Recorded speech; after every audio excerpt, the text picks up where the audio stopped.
Ni wakati wa kubadili mtazamo wetu juu ya wafanyakazi wa ndani na kuendana na kitu ambacho dunia inahitaji kwa sasa.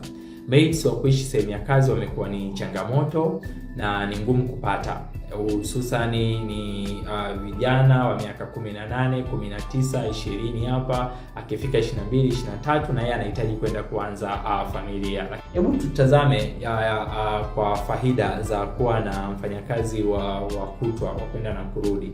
Kwanza, atafika nyumbani kwa wakati, atajiorganize na kufanya kazi zake vizuri, akijua kwamba ana limit ya muda mpaka saa 12 anapaswa kuhakikisha kwamba kila kitu kipo sawa. Lakini pili, anapoondoka anaacha mazingira ya kazi yapo vizuri, nikimaanisha kwamba chakula kitakuwa kimeshapikwa tayari, kimewekwa kwenye hot pots, kimesetiwa mezani, familia ni just kujisevia, na then anapofika asubuhi anaendelea na majukumu yake mengine. Lakini zaidi, maid wa day anapoondoka anawaacha familia katika uhuru wa kuenjoy uhuru wenu katika nyumba yenu.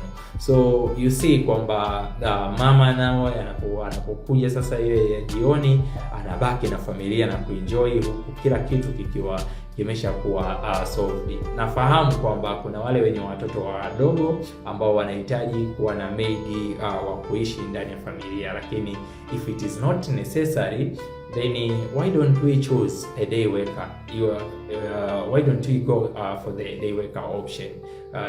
Kwa hiyo kama upo ndani ya jiji la Arusha, tunakukaribisha sana Daref kwa huduma za uhakika za wafanyakazi wa day. Kumekuwa kuna changamoto nyingi, udokozi na vinginevyo kama hivyo. For Daref we don't entertain it.